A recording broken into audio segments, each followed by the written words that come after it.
Welcome back to Lenz's Comic Corner Classics, known classics. This is episode number 2115, Doubleshot number 2009. I got two DC trades, one collect issues that came out back, I think it was like 2009, I think it was, and the other one, like not even a couple years ago. Alright, first that we have is Superboy and the Legion of Superheroes, the early years. That's what it's called. Now, the trade says it collects issues 515 to 520. That is partially a lie. For some reason, DC decided to do this for. Now, here's the thing. There technically isn't an issue 515 Venture Comics. That's actually the final issue of Volume 2 for Venture Comics, which they did under its legacy numbering. Now, you're probably thinking, how did DC reach this number? Well, here's the thing. Legion of Superheroes was a feature in the book, a long-time feature in the book. As a matter of fact, at one point, from what I can tell from looking at the description of these books, is that they basically caused the DC, because this feature was so popular, it kind of became their book for a while, and then the feature ended, and they got switched over to Action Comics. Now, as for the book itself, well, during the last 12 or so issues after they had issue Challenge Unknown, the book became a reprint book. As a matter of fact, issue 500 was a reprint issue. I'm not kidding about that. It seriously was. And the final issue of the original volume, published back in the 80s, was issue 503. It wasn't brought back until 2008. It was brought back as a title for Superboy. Well, the Conor Kent one. And Legion of Heroes had a feature in the book. Yep. They actually had a backup feature. There's actually a couple issues of the book where basically Conor took a couple issues off, basically because of Blackest Night. Now, in the case of these issues, it's called the earlier years. By the way, the book is written by Paul Levitz, art by Kevin Sharpie. This is basically Superboy's early stories with Legion of Superheroes. By the way, we have this awesome cover of The Great Darkness, which this book has nothing to do with. Most put with this first one, which basically they say it's 515. It was actually from this issue is actually Adventure Comics Volume number 12, where it's just Superboy with Saturn Girl in the future, and of course, at one point he kind of is basically his own museum. It's basically kind of like Nelling after he became a member of the Legion of Superheroes. A little adventure there with the Legion. It's a really fun issue. Yeah, just damn good. We even see appearance by R.J. Brandel, who is the benefactor of the Legion of Superheroes, who spends the last dollars. Oh yeah, and also we see the beautiful Fanta Girl kiss him. Oh, what are you doing? Fanta Girl, ooh, damn, Superboy, you got yourself kissed by a beautiful girl. And he's like, sorry, no damage to me anyways. Maybe she got more. Yeah, then we have the triplicate girl giving him pecks in the cheek, which is so funny. They have R.J. Brando with his son. Yes, Chameleon Boy is his son. They have Billy here, but yeah. Then he goes back, and of course, now his memories. Really fun issue. There's some issues don't even feature Superboy as not exactly a primary character. By the way, they have this whole thing of where Brainiac 5 is obsessed with cockroaches. Yes, for some reason he is. And then, of course, they go back to the future, where apparently at this point in time, R.J. Brando has died. Yeah, he has died, and reading his will. The fact is, money was leaving the Legion of Superheroes. Really, it's a really fun issue. This issue is technically 516. Yep, it's 516.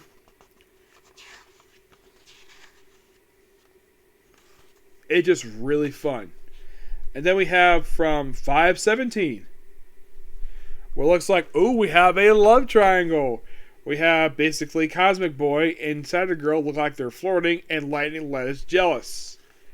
Here's the thing. Lightning Lad is in love with Saturn Girl.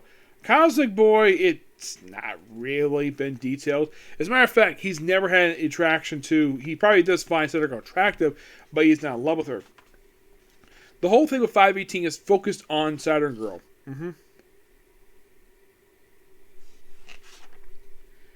Yeah, it is. It's focused on her, basically some stories with her, and then of course they have a party, apparently on the book. fights the people, and then of course, oh yeah, let's just have a party, like, let me hear, and all of a sudden he wakes the next morning, and then like, oh, she had sex. Okay, did she have sex with Lightning Lad, the guy who she's actually in love with? She actually with Cosmic Boy. And apparently, like, this is probably by mistake. And so she proceeds to wipe his memories of the encounter, though she'll remember it. And of course, Lightning Lad teases him. Originally it was called Lightning Kid, and then later on we got older comics called Lightning Lad.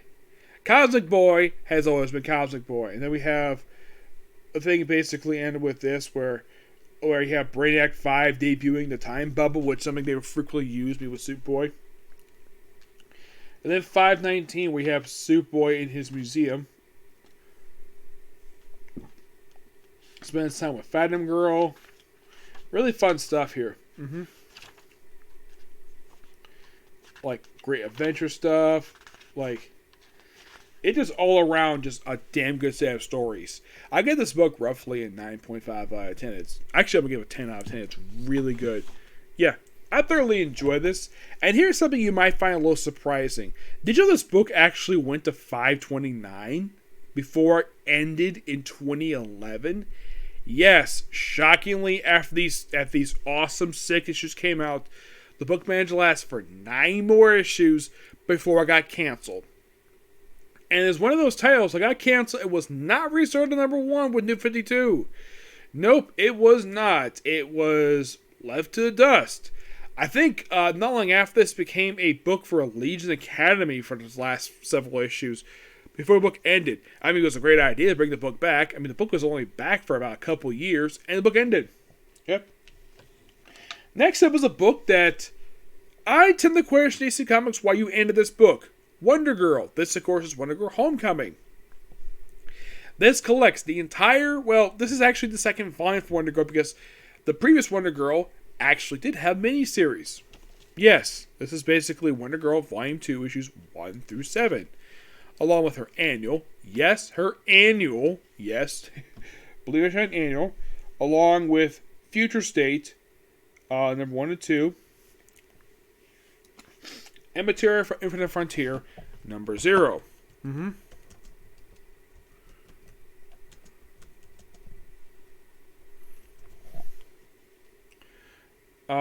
Actually, this is from Volume 3. Yes. Ouch. That was my foot. Yeah. This actually is from technically the third volume for Wonder Girl.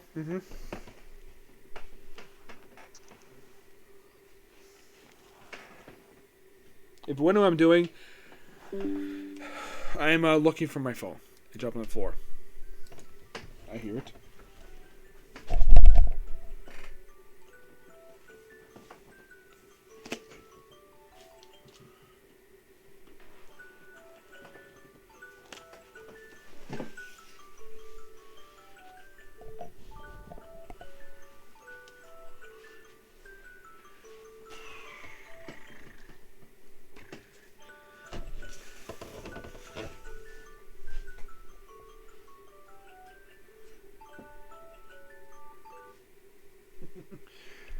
Yeah, thank God for my alarm.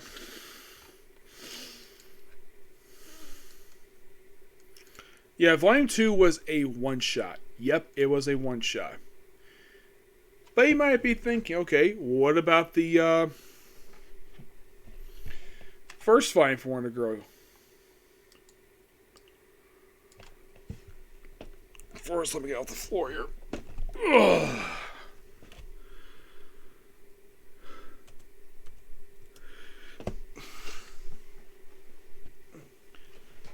So, Volume 1 was a mini-series. This featured the Cassandra Sandmark Wonder Girl, who does appear in this book, by the way. Yes, she does.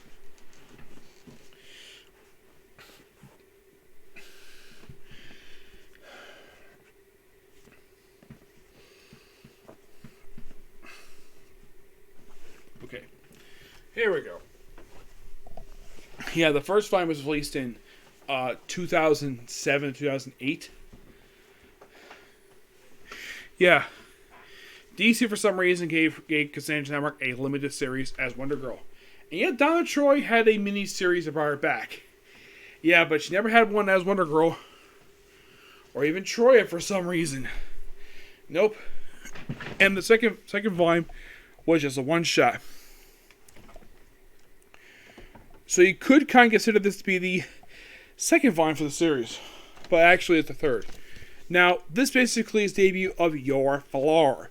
Yes. Though, here's something might be interesting, though. Did you know she's never called Wonder Girl in this title? Nope.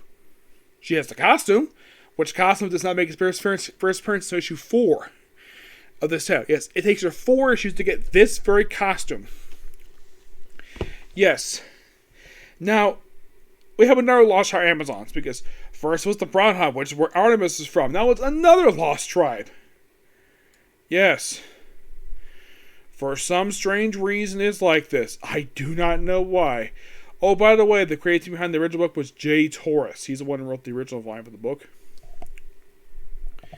The second volume, which is a one-shot. Yes, a one-shot. That was done by J.T. Kroll. The third volume, which is where this is from,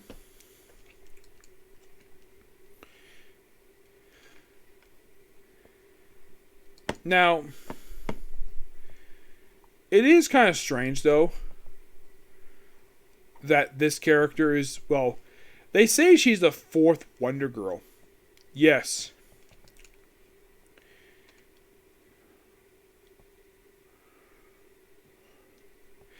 And here's the strange thing about her. Did you know that this character is completely original? Yeah. This book is not really her debut per se.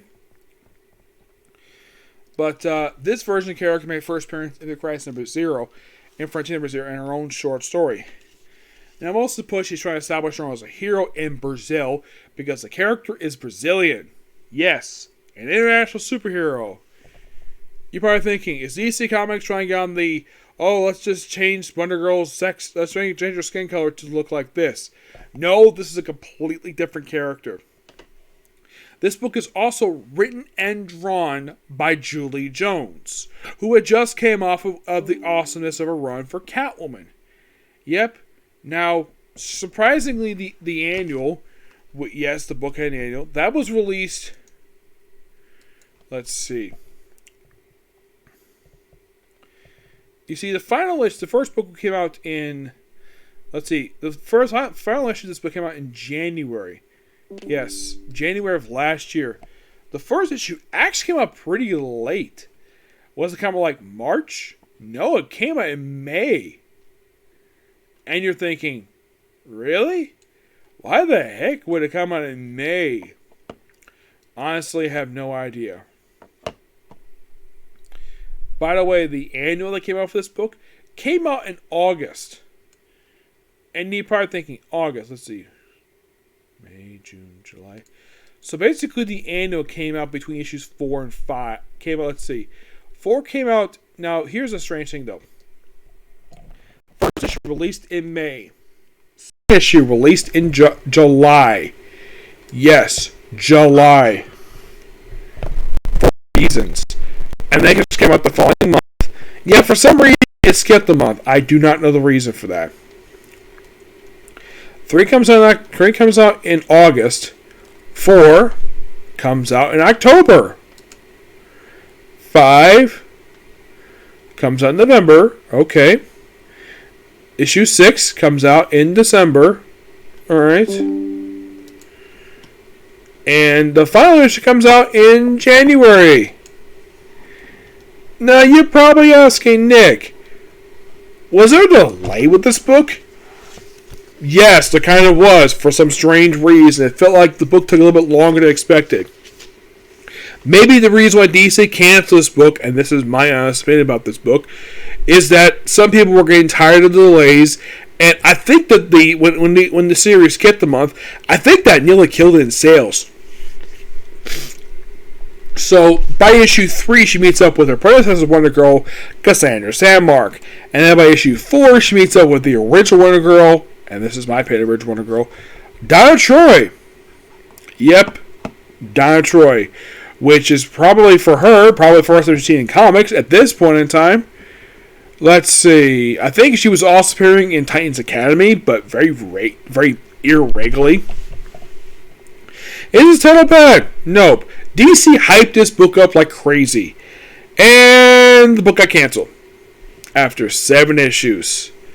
And I still wonder, like, it could be because of low sales, or it could be someone DC probably felt this will take releases down in the first place. Or they probably originally released it as a limited series. But here's the thing, 7 issues. And by the way, the site, look at it, it's still listed as an ongoing series.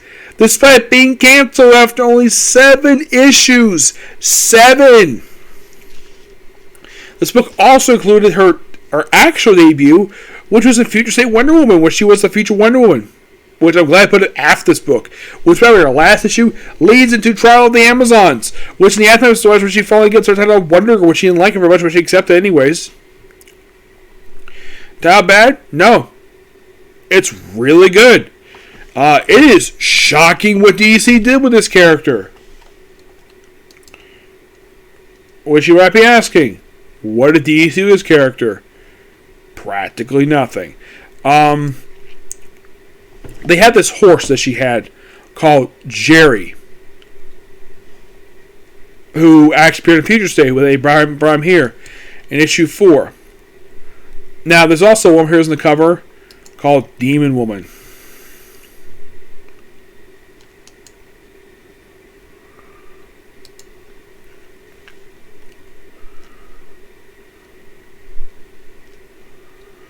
There's also Aaliyah, who is Yor's mother.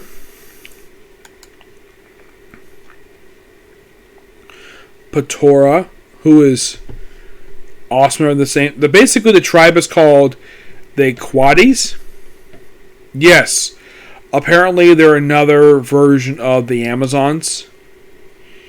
Yes, Amazons of the Amazon rainforest. Basically, the Brazilian version of the version of this group. Yes, we have Brazilian version. First, we had one from Egypt, and now we have some from Brazil. I don't really know the reason for this. It just that's just the way it is. Yep.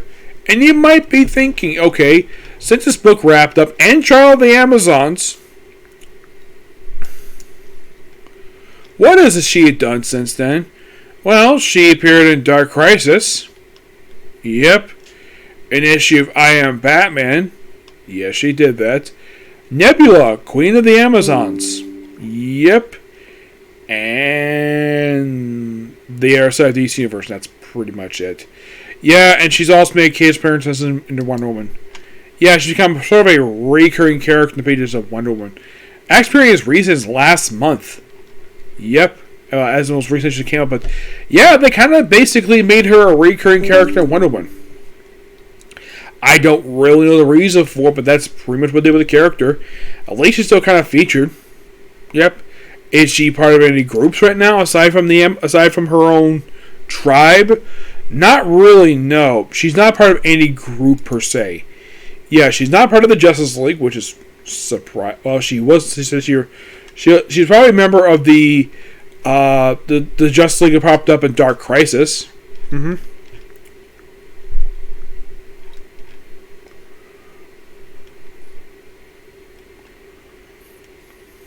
Possibly, yes. But not much really else to say about this book. It's just good. I like it. Okay, so that's episode review. Next episode is going to be, well, it's going to be Baruto. I'm working on it next, okay? Next video. Bye.